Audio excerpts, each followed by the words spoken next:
നേരത്തെ പറഞ്ഞതല്ലേ സിനിമ എല്ലാവരും കഴിഞ്ഞിട്ട് ഇതിൽപ്പോഴാണ് ടീമിന്റെ കൂടെ എല്ലാവരുടെയും കൂട്ടിരുന്ന് കാണുന്നത്. അപ്പോ സന്തോഷത്തിൽ എന്താ പറയണ്ടെന്ന് തരുന്നില്ല, ഭയങ്കര നമ്പായിട്ടിരിക്കാറുണ്ട്.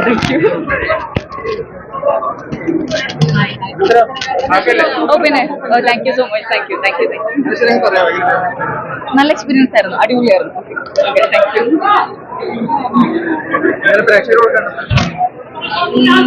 ക്രൂവിന്റെ കൂടെ ഒക്കെയാണ് കണ്ടത്. അപ്പം ഇത്രയും പേരുടെ കൂടെ cinema first day first show ഇരുന്ന് കാണുന്നത് വേറൊരു എക്സ്പീരിയൻസ് ആണ്. സോ ഹാപ്പിയാണ്.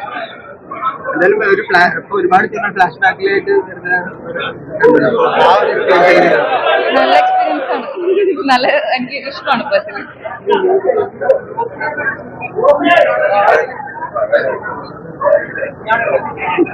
ശരിക്കും സിനിമയുടെ ജെന്യുവൻ ആയിട്ടുള്ളൊരു റിവ്യൂ നമുക്ക് കിട്ടുകയാണ്. സിനിമ നല്ലതാണെങ്കിൽ ഇനി കൂടുതൽ പ്രൊമോഷൻസ് ചെയ്യാൻ വളരെ കോൺഫിഡൻസിൽ നമുക്ക് ആളുകളോട് കാണാൻ റിക്വസ്റ്റ് ചെയ്യുകയൊക്കെ ചെയ്യണം. അപ്പോൾ ഇനി എന്തായാലും അടുത്ത സ്റ്റെപ്പിലേക്ക് കടക്കാം. നല്ലൊരു സിനിമയാണ് ചെയ്തിരിക്കുന്നത്. പ്രേക്ഷകർക്ക് അത് വളരെയധികം ഇഷ്ടപ്പെടുന്നുണ്ടോ, കണ്ടവർക്കെല്ലാം തിയേറ്ററിൽ കിട്ടുന്ന റെസ്പോൺസസ് അതാണ്. അപ്പോൾ ഇനി ധൈര്യമായിട്ടും നിർബന്ധിച്ച് സിനിമ കാണിക്കും. കാര്യം ഇത്തരത്തിലൊരു സിനിമ വല്ലപ്പോഴും മാത്രമേ സംഭവിക്കുന്നതാണ്. അപ്പോൾ ആ സിനിമ കാണണം.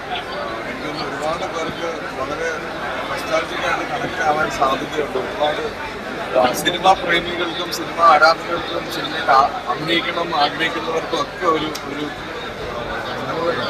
അതെ ഒരു ത്രൂ ഔട്ട് ഉണ്ട്. ഇതിന്റെ ആദ്യം നമ്മൾ ചെയ്യാൻ തീരുമാനിച്ചപ്പോൾ അതിൽ അദ്ദേഹത്തിന്റെ പ്രൊഫഷണൽ കൂടിയാണ് ഇതെല്ലാം സംഭവിച്ചത്. എല്ലാവരും വരിക തിയേറ്ററിലേക്ക്. ഇതൊന്നും തിയേറ്ററിൽ എക്സ്പീരിയൻസ് ചെയ്യുന്നതാണ്. നമ്മളൊക്കെ ചെറുപ്പം മുതലേ കണ്ടിരുന്ന സിനിമ അതിന്റെ പല രീതിയിലുള്ള വ്യാഖ്യാനങ്ങളാണ് കാണിക്കാൻ ശ്രമിച്ചിട്ടുള്ളത്. വന്ന് കാണും. എനിക്ക് പറയുന്നതിന് കുറേ പരിധികളുണ്ട്, പക്ഷെ സിനിമ നല്ല സിനിമയാണ്. വരിക, കാണുക, ആസ്വദിക്കുക. മൈക്ക് സ്റ്റാർട്ട് ചെയ്താ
ഇല്ല ഇതിലാരാ കുട്ടരാരാ അതെങ്ങനെ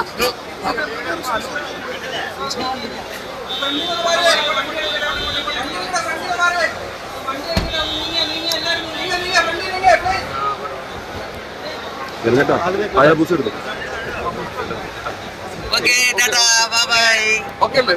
ഓക്കെ ഓക്കെ